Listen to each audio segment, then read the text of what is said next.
want to reinforce the message that we discussed yesterday. It is very frustrating for me to watch people who are looking at other successful people and think that they are successful because there's something special about them, that they possess intelligence or abilities or innate gifts that they don't. And that is why they are not as successful in whatever area of their life that we're talking about, and those that they observe. They write themselves off as not having what it takes. But it's not a gift. It is grit. It is not luck or a blessing or just great fortune. That harvest is a product of long, hard, and diligent work.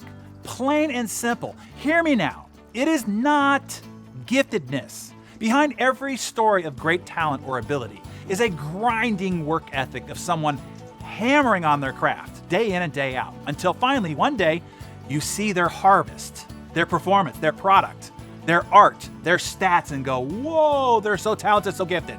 I see a lot of people proclaiming how #blessed others are, as if that person was just lucky or anointed by some mystical entity to be uniquely blessed, or granted wishes by a blue genie released from a lantern or something. I get the whole how lucky we are to be born in a first world with our fortunate circumstances and this gift of life that we have. But after that, you cannot just sit around praying in the hopes to be #blessed in order to get your life better or be more like those that you admire for their #blessed lives. Let me give you a for instance. I remember reading the story of Bill Bradley in Robert Greene's book, Mastery. By all accounts, you would think that Bill and his accomplishments in life were a product of him being uniquely #blessed. Certainly all the sports writers and his peers and his competitors thought that was the case. After school, Bradley was offered 75 college scholarships to play basketball. He turned them all down to go to Princeton, who couldn't give athletic scholarships. There, he led the Princeton Tigers to the Ivy League championship in each of his 3 varsity seasons and setting a multitude of records that still stand to this day. He also led the 1964 United States basketball team to Olympic glory, became NCAA Player of the Year in 1965, and then thereafter, graduating, delayed his NBA decision to be a Rhodes Scholar for 2 years. Upon returning, he signed with the New York Knicks and led them to 2 NBA championship titles in 1970 and 1973. He was inducted into the Hall of Fame and then went on to be a 3-term U.S. Senator from New Jersey. #blessed life, right? Well, you need to know the story before the story of how the results were made possible and how he earned his blessings. Bill Bradley had only one advantage over his peers. He was tall for his age, but beyond that, he had no real natural gift for the game of basketball. He was slow, he was gawky, and he could not jump very high. None of the aspects of the game came easily to him. He would have to compensate for all of his inadequacies through sheer practice. And so, he proceeded to devise one of the most rigorous and efficient training routines in the history of sports. Managing to get his hands on the keys to the high school gym, he created for himself a schedule: 3.5 hours of practice after school and on Sundays, 8 hours every Saturday, and 3 hours a day during the summer. Over the years, he would keep rigidly to this schedule. For his schoolwork, he also studied an average of 7 hours each weekday and up to 24 more hours on the weekend. In the gym, he would put 10-pound weights on his shoes to strengthen his legs and to give him more spring to his jump. His greatest weaknesses, he decided, were his dribbling and his overall slowness. He would have to work on these and transform himself into a superior passer to make up for his lack of speed. For this purpose, he devised various exercises. He wore eyeglass frames with pieces of cardboard taped to the bottom so that he could not see the basketball while he practiced dribbling. For as he said, quote, "A good dribbler never looks at the ball," end quote. This would train him to always look around him rather than at the ball, a key skill in passing.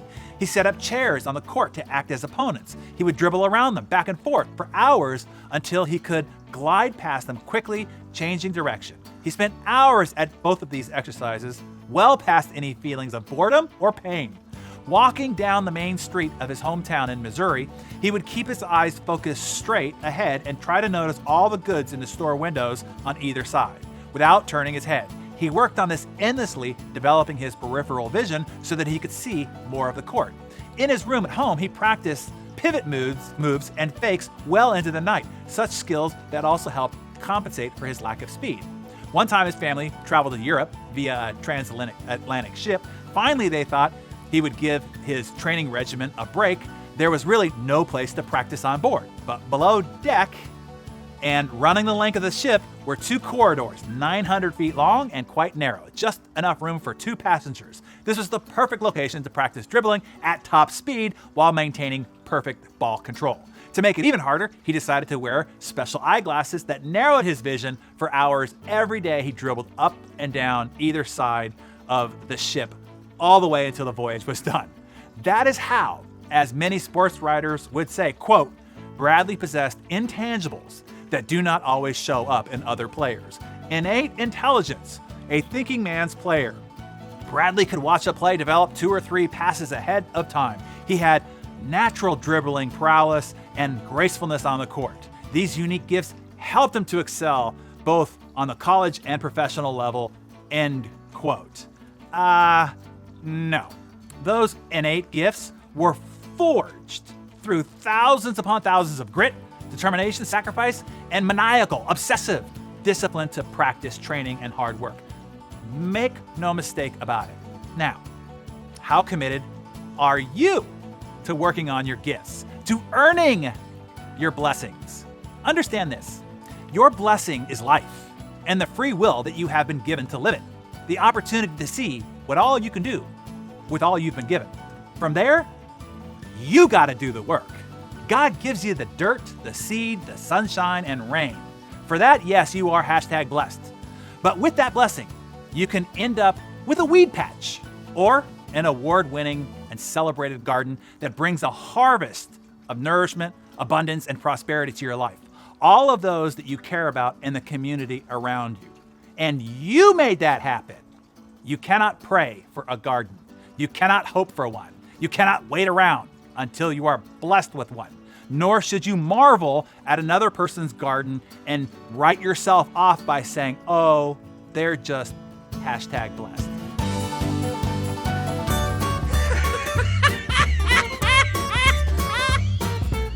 The teacher asked the class to use the word fascinate in a sentence. So Sabrina put up her hand and said, my family went to my grandpa's farm and we saw all his pet sheep.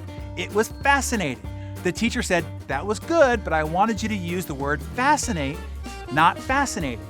Ashley raised her hand. She said, my family went to see Rock City and I was fascinated. The teacher said, well, that was good, Ashley, but I wanted you to use the word fascinate. Well, little Cody raises his hand, but the teacher hesitates because she's been burned by little Cody before. She finally decided that there was no way he could damage the word fascinate, so she called on him. Cody said, my Aunt Caroline has a sweater with 10 buttons, but her chest is so big she can only fascinate. Cody then said to the teacher, I need to go pee. The teacher replied, the proper word is urinate. Please use it correctly in a sentence if you wish to go. Cody thought about it for a moment and then said, okay, teacher, you're an 8. But if your chest was bigger, you'd be a 10. Okay, so little Mark's neighbor had a baby. Unfortunately, the baby was born without ears. When the mother and the new baby came home from the hospital, Mark's family was invited over to see the baby. Before they left for the house, little Mark's dad had a talk with him and explained that the baby had no ears. His dad also told him that if he so much as mentioned anything about the baby's missing ears or even said the word ears, that he would get a smacking of his life when they came home. Well, little Mark told his dad that he understood completely. When Mark looked in the crib, he said, what a beautiful baby. The mother said, why, thank you, Mark. Mark said, he has such beautiful little feet, beautiful little hands, a cute little nose, and really beautiful eyes. Can he see all right? Yes, the mother replied. We're so thankful. The doctor said he'll have 20/20 vision. That's good, said little Mark, because if he needed to wear glasses, he'd be screwed. All right, have a great weekend, everybody. See you on the flip side.